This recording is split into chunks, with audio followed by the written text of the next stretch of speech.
Welcome to the TIMFD podcast. Today is my favorite day is about appreciating every day as it comes, no matter what life throws at us. We hope that this podcast speaks to you, and if it does, please like, share, and comment. Now let's find out why today is our favorite day this week.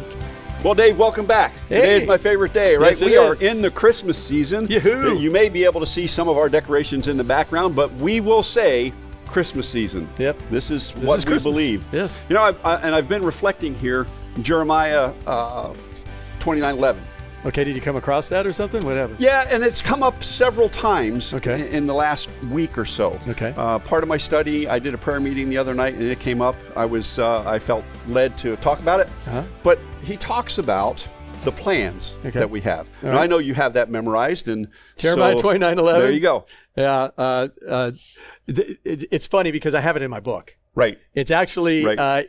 in the chapter that deals with God's direction and plans for me. Right. For I know the plans I have for you, declares the Lord, plans to prosper you and not to harm you, plans to Right. give you a future and a hope. Right. Now, when I looked at that, and we kind of look at it a little differently, but they're both in agreement. Right. When I looked at it, I was looking at it as that God had plans for me to prosper me, because Right. he says that's what he's going to do. So prosper me, and a lot of times we equate it to money, but Yeah, it's right, really about that shalom, that peace and the contentment. The second thing was that he protects me. He's Right. going to give me that future and hope. And the last one is that he has positioned me exactly where he wants me to do his good work, wherever that is. Right. But you looked at it with the word future as a big deal for you. Right. So tell me about that. It is a big deal. Well, I have almost 7 decades in Yes, here. you do. You know, and so the future is a big deal. And a lot of times we look at where we're at, what we've been through, and think, what am I doing? Yeah. You know, I got here, I got to this point. I've made mistakes,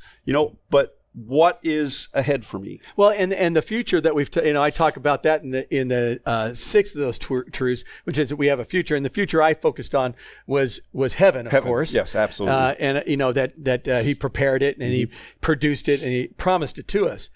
But what we've been talking about, and we've been talking about before this episode, Right. which is the future we have right now, Right. tomorrow, the next minute, Right. the next week, if God gives that to us, the next month. And to me, that's the thing that we're really Right. focusing on, because people get stuck, right? They do. Yeah. Yeah. And it's funny that we're talking about this. We just came out of a planning meeting for For the future. the next year, Yep. the future. And we get stuck on, this happened to me, I did this, I did that. And you You get stuck. get stuck. Well, you know? I know that for you, you're in youth ministry. You help in Yeah. youth ministry. Right. And what happens with students? And this is what I'm concerned with my students, and 7 decades and I'm dealing with teenagers again, Sure. right? Sure. Okay. And it's fun. Yeah. I really enjoy it. But I look back on my high school days, and I look back at some friends that I still have from back then, and high school's done. Their life is over. Yeah, they think it's done. They think it's done. and athletes in high school. Oh yeah, musicians. Musicians, I thought same about this thing. a minute ago. I from fifth grade on, I was involved in music. Oh, there we go. And so they think life is over, and It's just beginning. Right. And if you're an athlete or a musician and you don't get a scholarship, you You kinda wonder what's going on. Then I know those in who college, go on to college. College yeah. is the same thing. You graduate college. I ran track in college. I continued to run after that, but by the time I was 30, I couldn't do it anymore, and it felt like part of my life was done. Right. Now, obviously, career and everything was going on, but there was a part of my life, and there's people that graduate college and don't know what to do and Right. don't know where they're going, and they just feel lost, right? Right. And then they get into their 30s, get married, all this stuff, and then life happens, and divorce takes place, right? Divorce, and that's a big one, and I've been through it. Yep. And you look at it, and it doesn't matter what the circumstances around the divorce were. No. And then I was married for 18 years. Yeah. And we divorced. A lot of issues. I was wrong in a lot of areas. Sure. Got it? I'll Sure. be the first to admit that. And we had fights over stupid stuff, Yeah. And even it took us 18 months to be divorced, but all through that time, I'm thinking, what am I going to do? What are you going to do? What am I going to do? How, so I was pushing 40 at the time. Yep.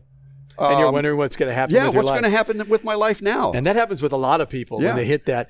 And then you get further down the line, 60s, 70s, and and people go, okay, I'm retiring. And they go, well, is all life is just kind of I'll go and retire, play golf, do whatever. But there's more to that. There are people who make huge differences and they do like a second career after they've kind of finished their first career. And you can give examples of that. Yeah, like Ray Kroc. And everybody knows McDonald's. They're on every street corner and stuff like that. And I worked for them out of high school. Got it. And they used to tell us they weren't a hamburger joint. They were into real estate. Sure. But Ray Kroc was 52 years old. Wow. He was selling multi-mixers, they were called. It's the thing you used to put the shake cup on and it zzz, right? And now you can buy one for the house. Sure. But McDonald's brothers in California bought like 5 of them. Got it. Largest sale he had ever made. So he had to go out there and see what this is all about. So he goes out there, sees what it's all about, and ends up taking over the whole thing. Wow, and franchised it. And that was at 52? He was at 53. Wow, 53 years old, I believe. And he just, how about Colonel Sanders, though? Colonel Sanders, that's right. 73 years old, Harlan Sanders. Crazy. When he developed his recipe and his idea for Kentucky Fried Chicken. He started restaurants at 73. Right, 73 years old. And amazing. Now you go into some truck stops and there's a McDonald's and a KFC right there. Yeah. So and we could now think about these people who their life wasn't over. God had other things for them to do. Right. And I think that's the interesting part. As we go into Christmas right now, and there's a lot of people who feel like if they're estranged from their family, they're going through health issues, they've gone through a divorce, they've gone through whatever, or they're getting older. Right. Gone through loss, that they feel like there's just a lot, there's not much for them beyond this. That's a lie. It is a lie. It's a huge lie. And we have to support each other in the fact that just because you've gone through and you've made mistakes, that your life is not over. And this time, and we both know this, Dave, this is a time when suicide rate goes up, depression, all that kind of stuff, because people try to buy happiness, and credit card debt and everything else. And so after the first of the year, we'll do a class on how to budget, right? Get out of that debt. And the thing I think when it comes to Christmas is you not only have where we've made our mistakes, but then life hits us too. Right. And so we have these things that are going on. We think that we're supposed to be happy all the time during this season.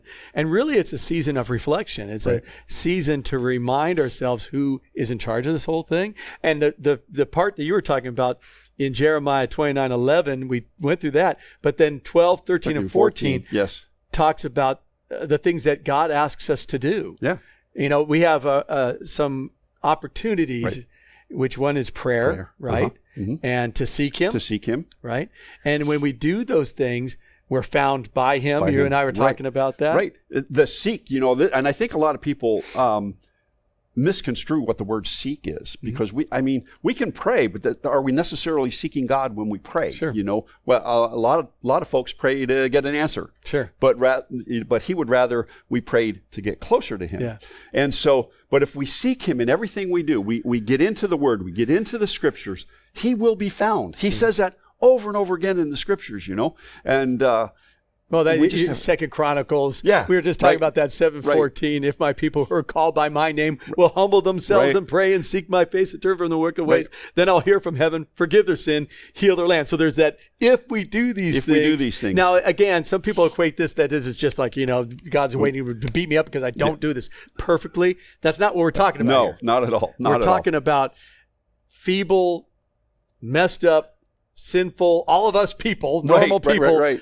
Who God says, just look for me. Right. And when you do that, I'll give you, at the end of those verses, 29, Jeremiah 29:11 through 14, I think the last few words are fortunes, right? Fortunes, yes. Isn't that crazy? It is. But fortunes are a lot of different things to a lot of different people.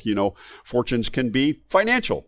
Let's face it, can be financial. Yes, of course. It's relational. Yes. It's family coming together. Blessings, answers to prayer. And one blessings and answer to prayer, and I want Sam to talk about this because it's really cool. You have family coming, and can you explain kind of what was going on, what happened, and go for that? Okay.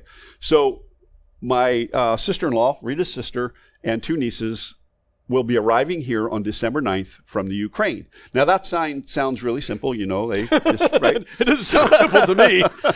So I know what's going on. Everybody knows what's going on in Ukraine. It's crazy. Right? They're in Kiev right now, but the process began with a program called Uniting for Ukraine. Well, Kiev, where is that? Kiev is in the eastern part of Ukraine. Okay, it's a big city. It is the biggest city. Okay, the biggest city in Ukraine. And has taken the most hits. Okay, so that's where they're at. That's where they're at. Okay. And at one point in time, they were in the basement, armed, protecting their home. I just want people to understand. Yeah. It's not like you're just situation. sitting around kind of going, yay. Yeah, my sister-in-law, her home and her business had bombs come through, and fortunately they didn't explode, so they could fix the roof. And my youngest niece, her school was blown up.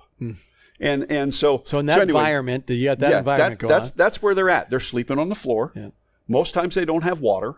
Most times they've been able to find food. The saving thing in their apartment where they are is when they can get to it, they've heated the apartments through the floors. And I don't know what they have, some sort of steam or something like that. So all the apartments stay warm. Nice. Which is good in wintertime. But anyway, we started the process back in May.